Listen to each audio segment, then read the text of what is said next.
With planner launch season comes new planners. So I have another planner here to test out with you guys today. This is the new Wonderland Tutu. It's the unstacked A5 version, and they've switched their papers. So with all the issues last year with the Tomoe River paper, they made the choice to switch paper sources. They haven't disclosed what the paper source is, but I've seen some of their testing online and it looks really promising. It's supposed to hold up with watercolors, fountain pens, and all the markers and everything. Now, they do disclose that nothing is perfect, but let's see how this one stands up. I'm going to do a complete flip through and we'll do some pen testing at the end. So before we get into all of that, I did want to mention this little thing. So this comes with your order. It's a thank you card, obviously. Really, really pretty. But on the back here, they talk about the fact that because they're a paper company, they want renewable resources and stuff. So this is actually for you to plant. I think we get flowers, but I'm not positive because it looks like from this we get flowers, but down here they talk about planting trees. So, and they have a contact us little QR code, which I haven't looked at yet, but I love the fact that that's important to them. Also, this is a company that is based in the US. It's out of Tacoma, Washington. So, if you're worried about ordering something from overseas and dealing with tariffs and that kind of thing, this would be a way to go around that. I'm sure that they're still getting affected by paper cost and that kind of thing, but you don't have to worry as much about it getting stuck in customs and things like that. But there is that. Then they also sent these adorable stickers. So we have this cute polar bear here.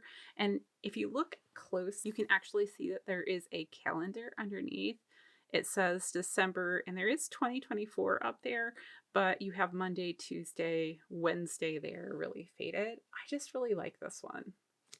And then because they have a blurb on, I think it's their website about the orcas.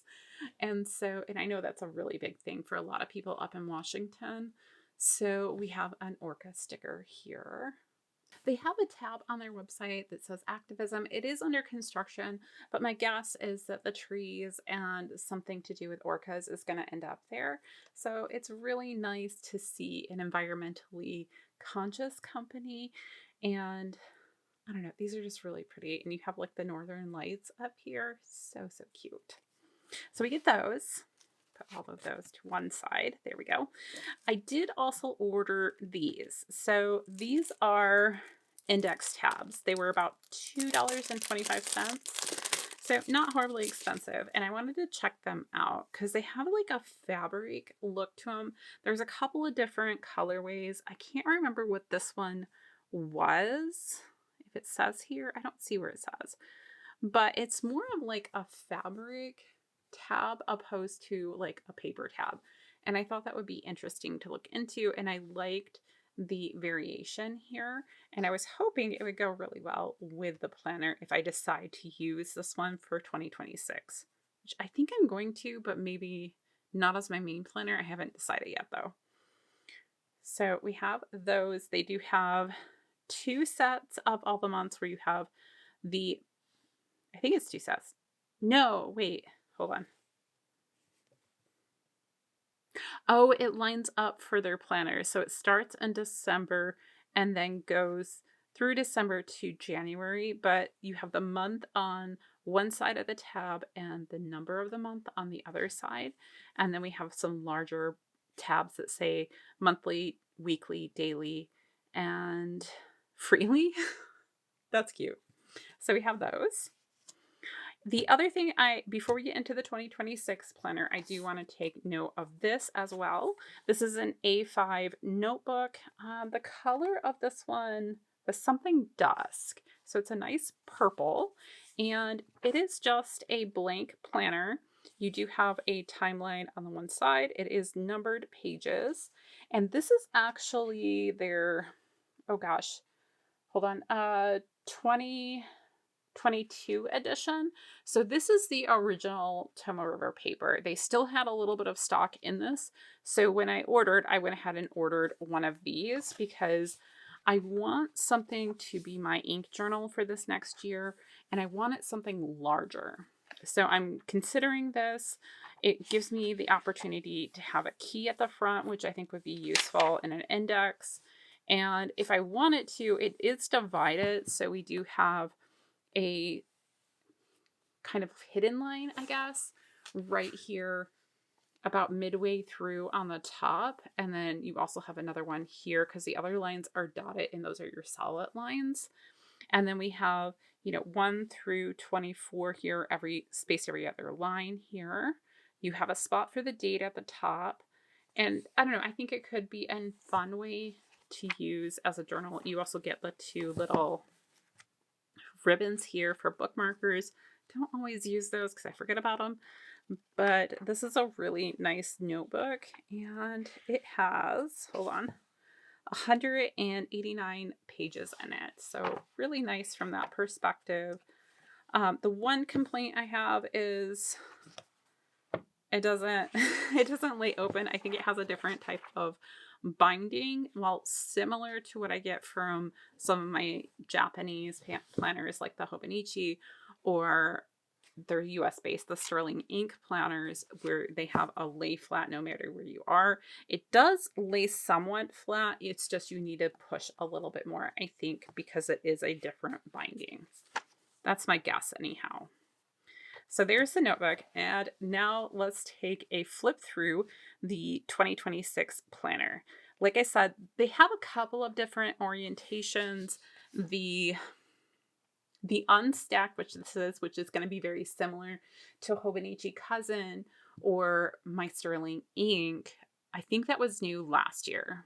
So we have our intro pages. These kind of feel like watercolor paper. And then we have, our intro page. You have your copyright, your planner here, and it does say unstacked and everything, and you have a QR code there, but it doesn't give you any detail about the paper itself. I think they're doing that for a proprietary reason. So here we have on page 2, and we have a key, and page 3 is our index. And this is kind of a cream colored paper, not a true white. I will compare it to the paper of both my Sterling Ink and my Hobonichi Cousin for this next year at the end. But from a feel perspective, it's a little stiffer, I would say, but there's not a huge difference from what I'm feeling just off of memory. And I think it's it's definitely a cream, but not like a super cream. Does that make sense? Like here is my receipt, which is white, and you can see it's just a little bit off white. So we have index on page 3, index for 4 and 5 here. So lots of index room.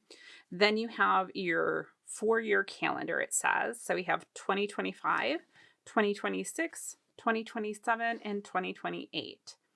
Very interesting. I think this is the only one that I've seen go that far in advance for their calendars.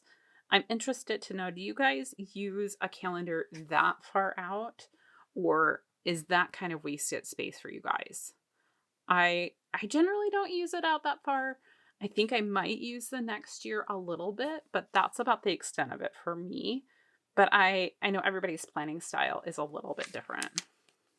Then we have kind of the perpetual calendar, or the log here. It is much smaller than what is in my other planners. It looks more like the size of probably a Hobonichi Weeks, honestly. But we have all of the dates here, and then you have all this extra room at the bottom. So this might be too small of a space for me to write in. It would probably be a good place for tracking things like medical things, or your step count, workouts, or mileage run if you're doing any prep for a race, things like that. I could see going in here, and then maybe overall goals at the bottom. But I don't know if we have a goals page too, so we'll have to see. So that's just, it goes January through December there. And then we have these ones, which are each quarter. And we have the calendars on this side and then note sections that are divided to correlate with the calendar on this page. And it says quarter one at the top. So these would be great for quarterly goals, monthly goals, that kind of thing. I do like the sterling ink setup a little bit better, but this is really nice as well. And we have that, it looks like, for each quarter. Then we have a notes page and we have trackers. So you do have to turn your page this way for the trackers. So we have December, it starts in, and we have several lines to put whatever you want here. And then you have check boxes, and it not only has the date, it has the day of the week there, which is kind of nice. So we start at the 1st and go to the 31st. It looks like weekends are kind of slightly grayed out so you can see them, and then you have all this room over here, so if you wanted to make a graph or something of that nature at the bottom, or even flip it this way and use it for a different type of tracker, you could do that. It also allows you, if you have more things that you wanted to have in here, to extend it. But they have that for December, January, February, I assume every month, and it's all the same layout. Pretty standard. And it does say here tracker. I'm surprised in their tabs they don't have a tracker tab. And then we have another notes page. This is now page 32. It's the problem with zooming in, right? Okay. So now we have another notes page, page 32. And then on this side, we have a December overview. So it is split up a little bit, and I don't know how well you'll be able to see it on the camera, but we have over here, December, it says 12 in December, and then we have 49 through 1. I'm assuming, well, actually, I'm not sure what that's for. I was assuming week number, but I'm not positive. And then on this side, we have 4 boxes with a grayed out area at the top for like a header or something. So we have 1, 2, so they go right here, just so you can see, 1, 2, 3, and 4.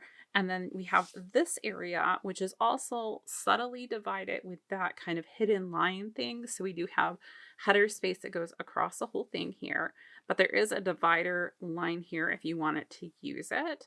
So you could use both of these as columns and then have a bigger area over here. I do like the general layout of this, and I think this is a really good division, but it also leans to, you know, you can do whatever you want and be very versatile. Just giving you a close-up of those lines. So next we have our monthly layout. So we have December up here. We have all of our days of the week, no colors, but we do have graying out, which I don't know if that'll annoy some people. It might. We have our holidays on here, which are very subtle. Our weekly numbers are actually on the weeks over here, so they're not in your side column. So each week begins with Monday here, so it's Monday through Sunday. We also have a nice side column and the previous and next month's calendars here. As I'm getting older, that is becoming more important to me. And we also have the last full, like the moon cycles on here, new, and not just with a symbol, it actually has the word there. I'm guessing these are pretty similar in size to my other planners, but I think the boxes might be a little bit bigger. So if you have more going on, it might actually work better for you, but we'll have to double check that. Then we go into our weeklies. And again, we have our December, it says 1st through 7th here. We have all of our days of the week at the top. And again, December, it says 49 to 52. So the last one is the last probably week of the month. And the first one is what week you're on, just a guess. So then we have an area at the top. It's much bigger than my other planners. So you have actually that much space to put in, your weather, if you have a focus, specific chores, or anything like that at the top, then our time clock is a 12-hour time. No, it's a 24. So we start at 7 and end at 21. So that's, I think, 10 o'clock. I could be wrong on that. I'm not great with my 24-hour clocks. So that is our time clock here. There are some subtle divisions here, which I actually kind of like as well. So there is a line that goes all the way across here.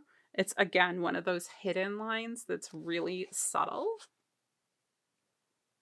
And then we also have an area here at the bottom, which is quite large, that you could use for additional things, maybe gratitude, to-dos, whatever, on the whole bottom. And you do have that hidden line, again, to correlate with this, but you don't have to use it that way because these are bolder lines here. So you could just use this as an overall notes area or something of that nature. We also get our sidebar here and the monthly calendar with the week circled up there, which is really nice. And I think that's everything for these pages. So you'll have each week, it looks like. So the months and the weeks are together, but dailies are not.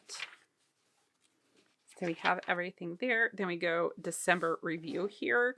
So pretty much the same setup it looks like for the January or December. What did they call it? Did they call it an overview?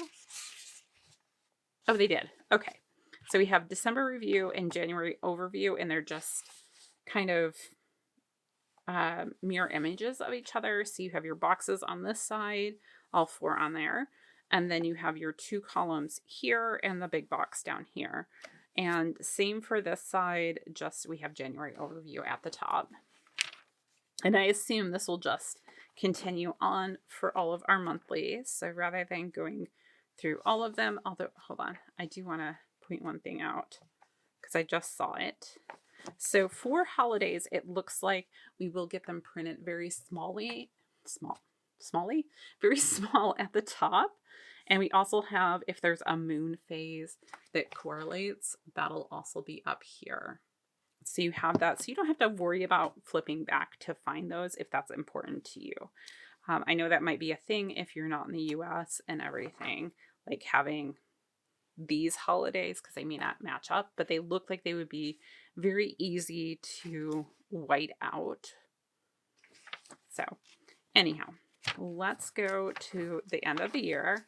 So it started in December and we go through December 28th, January 3rd. Seems like it's the last one. Then you get your overview. And then we get into our dailies. And there is a daily little tab down here. It starts on 199 and goes to 288. Okay, 89 pages. So not one for every day. But on here we have every other line, just like we did in the notebook, actually. I think these pages are pretty much identical to that, with 1 through 24. So if you had a 24-hour clock or something else there, the division with these 2 columns and then this area here, although you don't have to abide by that, a space for the date at the top. I think these might be harder to divide into multiple days if that's what you wanted. Although I could see a running like to-do list type thing. And that is pretty much everything in here, I think. And then we just go to like that watercolor type paper. I actually really like this, and our back cover. All right, now for the moment of truth. So I've done all of my pen swatching for pen testing. I made it identical, at least as best as I could, to my other pen test, so we have a one-on-one comparison. So I'm going to zoom you in and I'm going to take you through all the different pens that I tested. Then we'll look at bleed through and everything. At the top, we have the Uni Jetstream. I have a 4-in-1 pen that I love. This has traditionally been the easiest one for me to use, especially with the Tomoe River paper from this last year. So this is each one of the different colors. I didn't see any issue there. Then we went on to the Energel Clenna. I did a 0.5 in black and a 0.3 in blue. Then I have a Zebra Blend in a 0.7. This is a very juicy pen. And this is the first one that I saw just the tiniest bit of feathering going on in some spots. But it's not bad. And then I have Eddington fine liners. These are newer to me, so I picked two colors, a like blurple and a purple, and those are both 0.3. Then I have the 0.4 Pilot permanent pen. That's this pen. It's a pen that I use on, like my vinyl stickers or things like that, and it's a good test. Most papers it's gonna bleed through. It's kind of like a Sharpie, so I expect it to bleed through, just as an FYI. Below that, I have a Tombow Fudanuski in black. And then I have some lettering pens. These I don't know the name of, but just to show you what they are.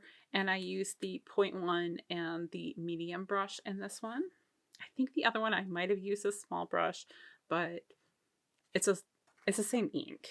So then I have a Zebra glitter marker and a Right Tech retractable highlighter. Then we have a Zebra click art. Now the click arts on my other test have been one of the major ones that bleed through, so I'm interested to see how this one does. Then we have the mild liner. I just have that in a blue. And the Zig color dot markers, and I try to do small dots and big dots, and the last one I did hold down a little bit longer than the others. Then I have some Tombow brush pens. So I wanted to do the same colors that I had done in the other one. So we have a dark blue, and then these are the numbers. These were the ones that came in the bundle for my sterling ink, which is why we have them. Then I have a Zebra metallic brushed pen and an Edding metallic brush pen. I'm always surprised at how close those are in color. Then we have the Eddington glitter, which I'm not really seeing a whole lot of glitter. I know it's there, but the Edding red glitter pen, this one also bleeds through almost everything it touches. I have yet to find a paper it doesn't bleed through, so we expect bleed through on that one. Then we have a 0.4 Pilot Emily, and then I start with my fountain pen ink. So down here we have the Platinum Preppy with just one of their cartridges. Then we have a Pilot dip pen, which is this one. So just with a medium nib, and I did Private Reserve's Infinity Burgundy, which is a color I've had a lot of issues with this last year. Then over on this side, we have my Esterbrook Model J. It has I think it's a fine flex nib, and that's inked up with Diamine Nightfall. Love that combination, by the way. Then I have a Jinhao Shark inked up with Platinum Carbon Black. We have a Conklin 1898 with a medium nib, inked up with Waringal Dracula. Then we have a Pilot Penmanship, which is not a pen everybody has. So let me bring that one over. So it is this pen. It's a really cheap $10 pen, but it has an extremely fine point on it, to the point where this one actually gives me more issues than some of my other pens, and I think it's because of how sharp that nib is. But in there we have the Pilot Yamabudo. Then we have the dip pen again with J. Herbon's Violet, I think it's Peonies. And we also have Private Reserve's Infinity Burgundy. You'll start to see a little bit of feathering there on the Private Reserve ink. Not horrible, but it is definitely there. Then we have the Diatramentus Blackberry. There is also, I don't know if it's really feathering as much as it just kind of expanded out, because I'm not getting the rough edges. It just, I don't know, it filled in all the extra spaces. Then, because I wanted to test the sheen quality of the paper and everything, I have two inks that I did with my Kakamori dip nib so that we would get more on there. And those are Diamine's Sleigh Ride and Diamine's Vibe. Both are from the ink event last year and are extreme sheeners. So the sheen quality seems to be good on the paper. I think it's comparable to what I have on my other papers, but I'll show you side by sides here in a second. Then we have the Sailor Mono Fuji. Now this surprised me because I wasn't expecting to see this much feathering. And I did go back in and write also with that Pilot pen, dip pen that I have, to see, like, is it the ink? Is it the paper? Is it the combination? So it seems to be fine with that pen, which is a smaller nib, less ink getting down. So a wider nib gave me this. So it tells me that the paper isn't perfect. I don't know how much of that you're going to see, but I do have a little bit of it here. There's only a few places where it has feathering. So overall, I'm thinking it's pretty good, but maybe some of those wetter inks, it might have some problems with. And then the last ink here is Robert Oster's Sidewalk Gum. That's an Atlas Stationery exclusive, and it's a high shimmer ink. And I just wanted to see how is it handling that shimmer load, and seems to be fine. Then at the bottom here, we have a couple of inks for stamps, because that's something I'm hoping to use a little bit more this next year. So we have an Archer and Olive archival ink. This one, I call it an off-brand just because I don't know what brand that is. And I think I might have gotten it off of AliExpress. I'm not exactly sure where it came from. So that's why I call it an off-brand. And then we do have a Versa Magic here, but the pad is drying out. I haven't changed it because that is the one I've used for all of my testing, but I don't think that's a good test, which is why we have some other stamping things on the next page. So I'm just going to walk you through all the different tests, and then we'll look at bleed through. So over here, I have some newer things. This ink, I need to look up the name of. I'm not sure if it's the Versa Magic or something else. This is actually an upcoming haul. But these inks are really pigmented and really nice. I'm not seeing any bleeding, at least, or feathering with these. And then I have another ink. This is one of these little roller ink pads. And then I also bought some of these guys, and that's what these are. So I will link all the names of those down below. But now that we've gone over everything I decided to test, let's look at our bleed through and how everything compares. So I must have closed it with these still a little wet, so pay no mind to this. This is not bleed through. That is me being impatient. So overall, like all of my regular pens, oh no, that's fountain pens on that side, sorry. All of these regular pens at the top did fine. We are getting a little bleed through with the Zebra Blend. Not surprising with how juicy that is. The Pilot Perm pen that I expected to bleed through did. And the Zebra Click Art, though, did pretty good.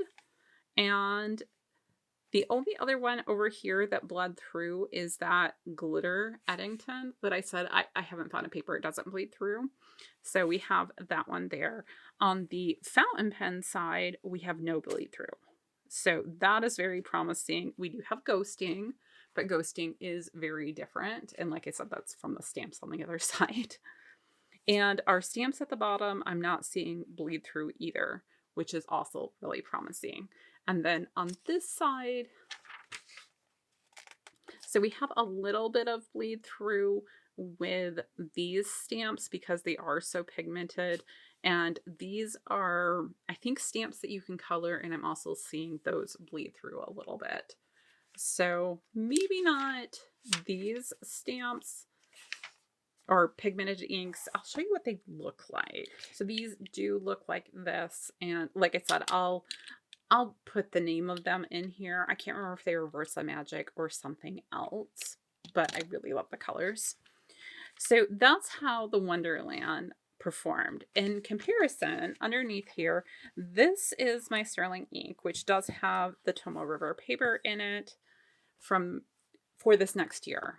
So And like I said, I tried to duplicate the exact pattern and everything. The only one that's, I think, out of order, so I might have used a larger brush pen on this one, but it's from the same set. And the Eddington glitter marker is in a slightly different spot on these. But otherwise, we're dealing with the exact same inks and everything. So on this one, there's what we had for our bleed through and stuff. Maybe it's this way. It's a little easier trying to figure it out here, guys. Sorry. So I would say there's probably less bleed through with the Tomoe River paper this year, but they both seem to perform fairly well. I didn't get any of the feathering on the Tomoe River paper, and I also have my Hobonichi down here, so I'll show you that in a second. And then as far as these other stamps go for the Tomoe River paper, I don't have nearly as much bleed through. Like, as a matter of fact, I don't think these bled through where they are bleeding through a little bit here, and definitely not as much on the other stamps. I didn't test watercolor because I don't have any to test, but I suspect that it would probably handle it pretty well because it seems to, overall, if you're not trying to write precise things, which you wouldn't be doing with watercolors, it seems to hold the ink quite well. Just for comparison's sakes, you can see that the color of the paper is slightly different. This is a little easier on the eyes. I actually prefer the whiter paper, but that's a personal thing. And then the other thing that I will say about these two papers is they feel very similar. This one is a little bit more rigid than the sterling ink paper, but it's very close. Underneath here now, oops, I bent that. This is my Hobonichi Cousin. It is one of the AVAC ones for 2026. So on here, again, we did as much as I could the same thing. There is some slight differences in these comparisons. The Private Reserves Infinity Burgundy is down here with a dip pen opposed to being in the Conklin, which is a difference. And there might be some slight differences. I don't have all of the brush pens that I have in here on here. And I do have all of the fine liners on this one. But other than that, I think it's pretty much the same. So you do have the same slight feathering that we had with the Robert Oster ink on this one. So I don't know if one is better than the other. It didn't have the same feathering with the Kakamori and the Sailor Fuji. I don't know if that's like a one-off, so we'll have to do more extensive testing for that. The sheen quality seems about the same to me, and the way it handled the stamps is very similar. As far as bleed through here, I'd say it's pretty much the same pens. There is slightly less from the zebra on this one. I haven't done those other stamps on here, so I only have those three in the corner to compare it to. But overall, like, I think both papers are performing at least better than this last year. If I had to pick one over the other, I think I'd pick the Tomoe River. But I was very concerned about having another year of just horrible paper, and I don't think this will be that. But I do have some reserves just because of how it performed with the Manyo Fuji ink. So we'll have to see. Let me know how your pen tests go if you're pen testing this paper or trying it out, because I'm really interested, and what your thoughts are on this new paper. Overall, I would say I like this new planner. I don't know what I'm going to use it for. I don't think it's going to end up being my main planner, but I do like some of the format. I do like some of the things that they've done in here. So I'm going to have to give it some serious consideration. If it performed better ink-wise than the Sterling ink, I might have considered doing it for my catch-all, but I'm not so sure now. So we'll see. Overall, though, I think it's a really nice planner. I think it's a good value. I mean, it kind of runs the same price as these other planners, maybe a little bit cheaper because I want to say it was $49, but still in that $50 kind of ballpark plus shipping. So, anyhow, that's all I have for you guys today. I hope you enjoyed it. And until next time, I'll see you real soon.